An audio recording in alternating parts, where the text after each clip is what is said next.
hayal edin. Orta sınıf bir İngiliz ailesinde doğmuş, kaderini kendisi yaratmış güçlü genç bir kadın. Adı Catherine Elizabeth Middleton. Yani halkın sevgili prensesi Kate. Middleton ailesinin en büyük güzel kızı duruşuyla ve sessiz gücüyle İngiliz kraliyet ailesinin merkezine yerleşen en parlak, en değerli simge. Aşklar, sabır, ayrılıklar, gözyaşları, hayal kırıklıkları ve nihayetinde gerçekleşen modern bir peri masalını, sıradan bir genç kızın Galler prensesliğine uzanan uzun, zor ve sessiz yolculuğunu izlemeye hazır mısınız? Efsane haber başlıyor. 9 Ocak 1982 yılında Reading'deki Royal Berkshire Hastanesi yeni doğmuş bir bebek sesiyle çınlar. Bu bebek Michael ve Carol Middleton'ın ilk çocuğudur ve ona Catherine Elizabeth adını koyarlar. Kate'in babası Michael Middleton bir havayolu şirketinde uçuş memuru olarak çalışıyordu. Annesi Carol ise eski bir uçuş görevlisiydi. Kate'in doğumundan kısa bir süre sonra ailelerine 2 çocuk daha katılır. Herkesin Pippa diye bildiği sevimli kız kardeşi Philippa Charlotte ve erkek kardeşi James William. 3 kardeş Berkshire'ın Bucklebury köyünde büyürler. Kate, St. Andrews okulunda eğitimine başlar. Kate'in annesi Carol, 1987 yılında çok önemli bir karar verir. Party Pieces adında parti malzemeleri satan bir şirket kurar. Bu şirket yıllar içinde büyük başarı kazanır, şirketin değeri 30 milyon sterlini bulur. Ailenin bu başarı hikayesi, Kate'in ileride kraliyet ailesiyle tanışmasında önemli bir rol oynar. Çünkü ailesinin maddi durumu sayesinde Kate en iyi okullarda eğitim alma şansı yakalar. Sporda çok başarılıdır. Özellikle hokeyden çok hoşlanır. Atletik bir çocuktur. Yüksek atlama yapar, tenis oynar. Kate, kadın çim hokeyi takımının kaptanlığını yapar ve bu rolü onun liderlik yeteneğini gösterir. Lise eğitiminden sonra Kate 1 yıl ara verir. Bu sürede Southampton limanında güverte görevlisi olarak çalışır. Bu deneyim onun karakterini güçlendirir. İnsanlarla iletişim kurmayı öğrenir. Ardından Şili'ye gider ve orada gönüllü çalışmalarda bulunur. Üniversite seçimi, Kate'in hayatındaki en önemli dönüm noktalarından biri ve kırılma noktası olur. İskoçya'daki St. Andrews Üniversitesi'ni seçer. Kader işte böyle bir şey. Çünkü hayatının aşkı ve geleceğin kralı Prens William da aynı üniversitede okuyacaktır. Ve kader önlenemez bir şekilde yollarını burada kesiştirir. 2001 yılının Eylül ayında Kate, St. Andrews Üniversitesi'nde sanat tarihi bölümünde okumaya başlar. Bu yıllar onun için hayatının en özel yılları olur. Ama henüz kimse bilmese de bu sıradan görünen genç kız bir gün İngiltere'nin geleceğinin kraliçesi olacaktır. Yıl 2001, Eylül ayı. İskoçya'nın küçük üniversite kasabası St. Andrews'ta Kate Middleton ile Prens William, her ikisi de 1. sınıf öğrencisi olarak St. Salvator's Hall yurdunda kalmaya başlarlar. William, annesinin trajik ölümünden sonra ilk kez normal bir yaşam sürdürmeye çalışıyorken, Kate ise henüz hayallerini arayan, çalışkan ve mütevazi bir öğrenciydi. İlk başta arkadaşlardır. Grup halinde zaman geçirirler. William, Kate'in samimiyetinden ve basitliğinden etkilenir. Kate ise William'ı herkes gibi prens olarak görmez. Onun üstüne çok fazla gitmez. Ona sıradan birisi gibi davranır. Bu davranış tarzı William'ın çok hoşuna gider. 2002 yılında Kate'in hayatını tamamen değiştirecek bir olay yaşanır. Üniversitede hayır amaçlı bir defile düzenlenir. Kate de bu etkinlikte podyuma çıkar. Üzerinde transparan, siyah dantel bir elbise vardır. Seyirciler arasında en önde Prens William da vardır. Ve o an her şey değişir. William arkadaşına fısıldar. Kate gerçekten çok güzel, değil mi? İşte o gece William'ın Kate'e olan bakışı tamamen değişir. Artık onu sadece bir arkadaş olarak görmez. Aşkı başlatmaz ama algıyı değiştirir. Ve bu geri dönüşü olmayan bir andır. O elbise Kate Middleton'ın modern peri masalı yolculuğunun başlangıcı olur. Ve 2011 yılında düğünlerinden sonra bir müzayedede o meşhur elbise 65 bin pound sterline satılacaktır. 2003 yılında Kate ile William romantik bir ilişki yaşamaya başlarlar. Ancak bu ilişkiyi gizli tutmaya çalışırlar. İkinci yıllarında Kate, William ve iki arkadaşları daha Balgowhouse'da birlikte yaşamaya başlarlar. Bu yıllar çok mutlu yıllardır. Evde beraber yemek yaparlar, film izlerler, ödevlerini beraber yaparlar. Kate içinse bunlar sihirli yıllardır. Aşıktır, mutludur ve henüz basının baskısını hissetmemektedir. 2004 yılında İsviçre'de Klosters kasabasında kayak tatilindeyken paparazzilere el ele yürürken görüntülenirler. İşte o an ilişkilerinin sırrı ortaya çıkar. Ve bir fotoğraf.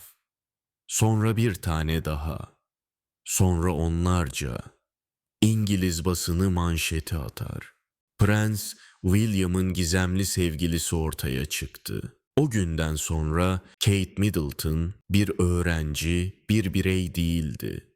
Artık bir hikayeydi. Ve İngiliz magazini bu hikayeyi kendi istediği gibi yazacaktı. O andan sonra Kate Middleton için özel hayat diye bir şey kalmaz. Paparazziler her gün dairesinin önünde beklerler. Onu her adımda takip ederler. İngiliz gazeteleri acımasızdır. Kate'in ailesini araştırırlar. Halktan biri, soylu değil, orta sınıf gibi başlıklar atarlar.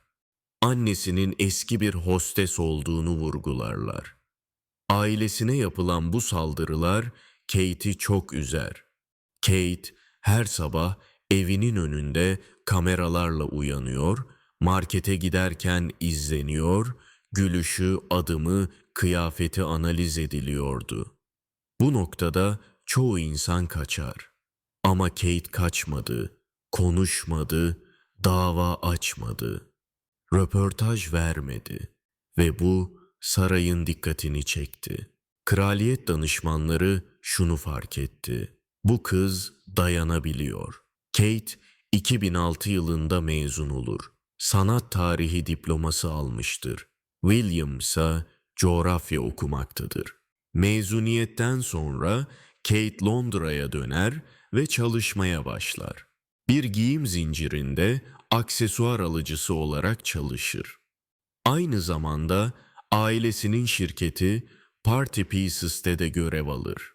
Mütevazi bir yaşam sürdürmeye çalışır. Ama paparazziler peşini bırakmaz. 2006 yılı Kate için çok zorlu bir yıl olur.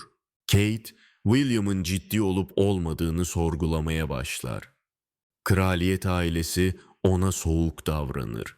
Bir süre sonra Sandhurst Kraliyet Askeri Akademisi'nde William askeri eğitime başlar. Kate ise onu bekler. Sabırla, sessizce bekler. 2007 yılının ilk aylarında ilişkileri gergindir. William kendini ciddi bir ilişkiye hazır hissetmez. Henüz 24 yaşındadır. Askeri kariyerine odaklanmak ister. Ayrıca basının baskısı her ikisini de yorar. Nisan 2007'de çift ayrılır. Kate için bu dönem tam bir kabus gibidir. Evlenme hayalleri kurmuştur. 5 yıldır birlikte olan çift ayrılmıştır. İngiliz basını Kate'e "Waity Katie" yani bekleyen Kate lakabını takar. Bu lakap ona çok acı verir ve onu çok yıpratır. Prens onu istemedi, yeterince iyi değilmiş gibi manşetler atılır. Kate çok üzülür ama dayanır. Herkes gözyaşı, röportaj, açıklama bekliyordu. Kate bunların hiçbirini yapmadı. Ağlamaz, basına açıklama yapmaz, onurunu korur. Aksine arkadaşlarıyla eğlenmek için dışarı çıktı, kulüplere gitti, giyimiyle konuşuldu. Magazin bu kez şaşırdı. Manşetler değişti. Waity Katie güçlü duruyor. Kate hayatına devam ediyor. Bu William'ın da dikkatini çekti. Temmuz 2007'de Prenses Diana için düzenlenen konser gerçekleşir. Kate ve ailesi konsere katılırlar. William da oradadır. Ancak Kate ile William 2 sıra ayrı otururlar. Ama herkes dikkat eder ki William sık sık Kate'e bakmaktadır. Aslında William Kate'siz yaşayamayacağını anlamıştır. Birkaç ay sonra bir partide Kate ile William karşılaşırlar. Göz göze gelirler ve o an William Kate'e doğru yürür. Birbirlerine sarılırlar. Barış öpücüklerine boğulurlar. Çift birkaç ay sonra tekrar birlikte görülür. Bu kez ilişkileri daha güçlüdür. Ayrılık ikisine de bir şeyler öğretmiştir. Kate'in kendisi için vazgeçilmez olduğunu anlamıştır. Kate ise sabretmenin önemini öğrenmiştir. 17 Mayıs 2008'de Kate, William'ın kuzeni Peter Phillips'in düğününe katılır ve işte o düğünde ilk kez kraliçe 2. Elizabeth ile resmi olarak tanışır. Kraliçe ona sıcak davranır. Bu, Kate'in kraliyet ailesine kabul edildiğinin işaretidir. Her geçen gün ilişkileri daha da güçlenir. Ama evlilik teklifi hala gelmemektedir. Kate bekler, sabırla, umutla bekler. Çünkü William'ı gerçekten çok sevmektedir. İngiliz basını acımasızdır. Ne zaman evlenecekler diye sorar durur. Bekleyen Katie lakabı hala kullanılır. Ama Kate gösterdiği olgunlukla, sabrıyla herkesin saygısını kazanır ve nihayetinde aşkın gücü ve sabretmenin önemini kanıtlar. Ekim 2010. Kenya, Leva Yaban Hayatı Koruma Alanı. William, Kate ile birlikte 10 günlük bir Afrika gezisine çıkarlar. Kenya'nın muhteşem doğası, vahşi hayvanları, yıldızlarla dolu gökyüzü ve bir gece William diz çöker.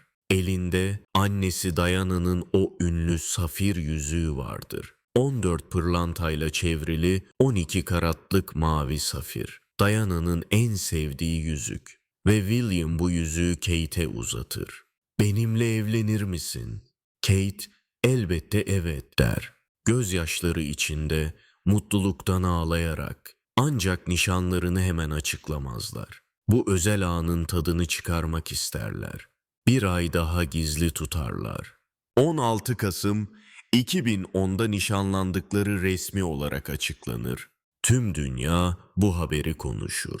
Modern çağın peri masalı başlar. Düğün tarihi 29 Nisan 2011 olarak Westminster Abbey'de gerçekleşmesi planlanır. Kraliçe Elizabeth bu günü tüm İngiltere'de resmi tatil ilan eder. Düğünde William, o sırada albay olduğu İrlanda muhafızlarının tam resmi üniformasını giyerken, Catherine ise Sarah Burton tarafından tasarlanan beyaz bir Alexander McQueen gelinlik giydi. Kate, kendi gelinlik tasarımı için Grace Kelly'nin 1956'daki gelinliğinden ilham alarak tasarım sürecine dahil oldu. Gelinliğin tasarım süreci aylarca sürdü. İrlanda'nın 19. yüzyıl dantel işleme tekniği kullanılarak aplike edilen gelinliğin kuyruğu neredeyse 2,7 metre uzunluğundaydı. İkonik parça, uzun dantel kolları,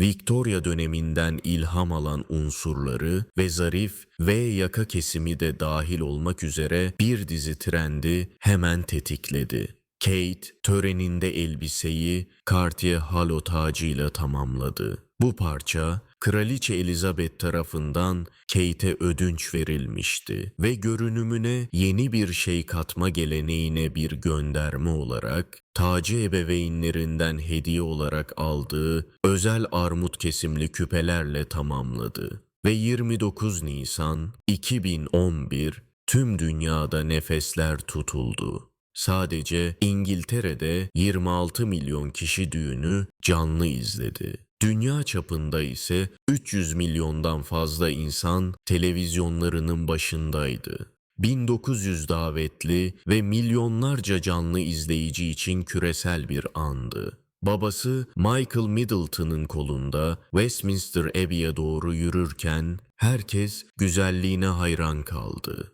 Prens William, Westminster Abbey'nin önünde onu beklerken kırmızı İrlanda muhafızları üniforması içinde çok heyecanlıydı. Yanında sadıcı olarak kardeşi Prens Harry vardı. Kate koridorda yürürken kalbi hızla çarpar. Etrafındaki 1900 konuğa bakar. Kraliyet ailesi, siyasi liderler, ünlüler. Hepsi onu izlemektedir. Canterbury başpiskoposu töreni yönetti.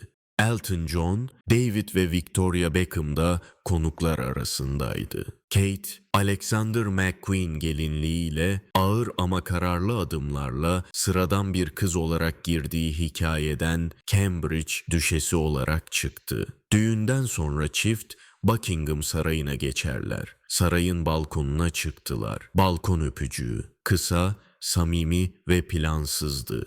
Ve halk için çok şey ifade etti. Kalabalık çılgınca bağırır, alkışlar. İşte o an Kate Middleton artık sıradan Kate değildir. Cambridge düşesidir. Geleceğin kraliçesidir. Düğünden sonra çift detayları gizli tutulan kısa bir balayına çıktılar. Kate çeşitli hayır kurumlarını ziyaret ederek kraliyet görevlerine başladı. Hastanelere gitti, okulları gezdi. Kate, kraliçe 2. Elizabeth'le çok iyi anlaşır. Kraliçe ona güvenir. Hatta Kate'i özel arabasında yanına alır, ona şoförlük yaptırır. Bu, Kate'in kraliyet ailesinde ne kadar sevildiğinin göstergesidir. Time dergisi, Kate'i 2011, 2012 ve 2013 yıllarında dünyanın en etkili 100 kişisi listesine aldı. 22 Temmuz 2013. Kate, St. Mary's Hastanesi'nde bir erkek çocuk dünyaya getirdi. Adını George Alexander Louis koyarlar. 2 Mayıs 2015'te ikinci çocukları dünyaya gelir. Adını Charlotte Elizabeth Diana koyarlar. İsmi hem Kraliçe Elizabeth'e hem de Prenses Diana'ya bir saygıdır. 23 Nisan 2018'de üçüncü çocukları Louis Arthur Charles doğar. Artık tam bir aile olmuşlardır. Kate, çocuklarını kayınvalidesi Diana gibi mümkün olduğunca normal bir hayat yaşayacak şekilde büyütmeye çalışır.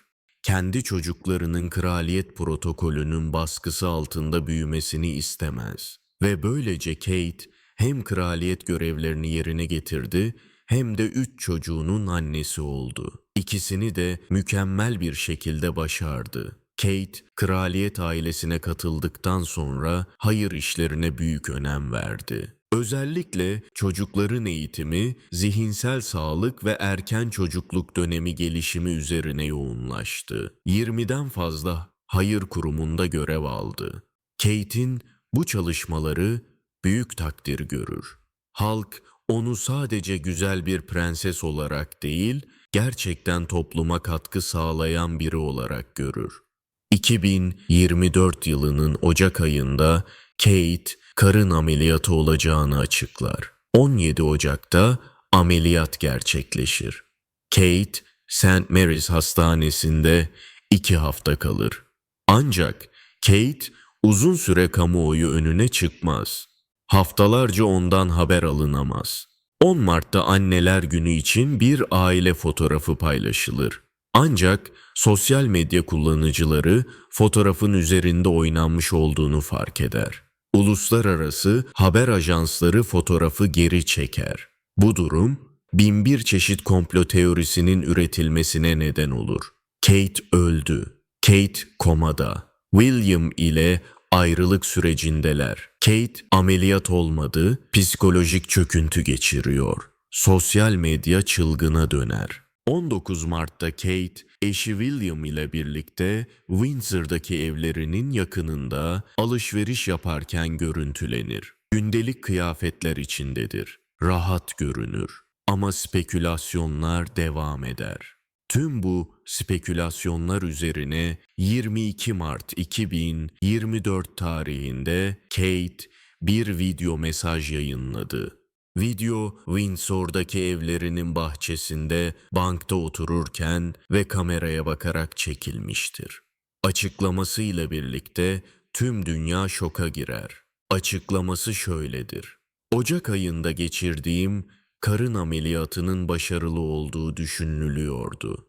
Ancak ameliyat sonrası yapılan testlerde kanser olduğu ortaya çıktı. Sağlık ekibim önleyici kemoterapi almamı tavsiye etti. Şu anda bu tedavinin ilk aşamalarındayım. Kanser türünü açıklamaz. Sadece önleyici kemoterapi gördüğünü söyler. Kate, kanserle mücadele edenlere seslenir. Her ne şekilde olursa olsun bu hastalıkla savaşan herkese sesleniyorum. Lütfen inancınızı ya da umudunuzu kaybetmeyin. Yalnız değilsiniz. Kate, Şubat 2024'ten itibaren kemoterapi görmeye başladı. Ancak bu zorlu süreçte kamuoyundan uzak kaldı. Tüm resmi görevlerine ara verdi. Eylül 2024'te Kate bir video mesaj daha paylaştı. Son 9 ay ailemiz için inanılmaz derecede zorlu geçti. Ve müjdeli haberi paylaşır. Kanserim remisyonda. Şu anda iyileşmeye odaklanmaya devam ediyorum. Remisyon, kanserin aktif olarak tespit edilemediği anlamına geliyordu. Ve bu, Kate için büyük bir zaferdi.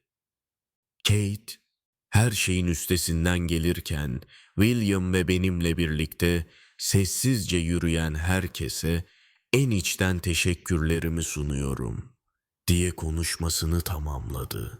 Bugün Prenses Kate 2025 itibariyle 43 yaşında. O bugün hem kamusal hayatında hem de özel hayatında sıcaklığı ve doğal neşesiyle öne çıkan sadık bir eş ve şefkatli bir anne. Çocukları George 12, Charlotte 10 ve Louis 7 yaşında. Eşi William taht sırasında 1. sırada. Babası kral 3. Charles tahta geçtiğinde William otomatik olarak Galler Prensi olmuştu. Kate de Galler Prensesi unvanını aldı. Gelecekte Kral Charles öldüğünde William kral ve Kate otomatik olarak konsort kraliçe olacak. Kate, Prenses Diana ile sık sık karşılaştırılır. İkisi de halkın sevgisini kazanmıştır. İkisi de moda ikonu olmuştur. Ancak Kate, Diana'dan farklı bir yol izlemiştir.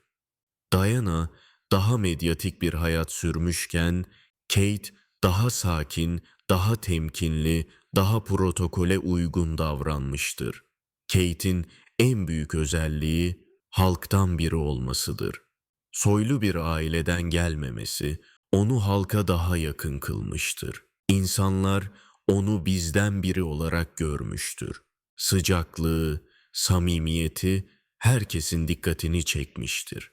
Çocuklarına olan sevgisi, onları normal bir hayat yaşatma çabası takdir edilmiştir. Kate'in kraliyet görevlerine yaklaşımı da farklıdır. O sadece törensel görevleri yerine getirmez. Gerçekten topluma katkı sağlamaya çalışır. Kate Middleton'ın hikayesi modern çağın peri masalı olarak anlatılır.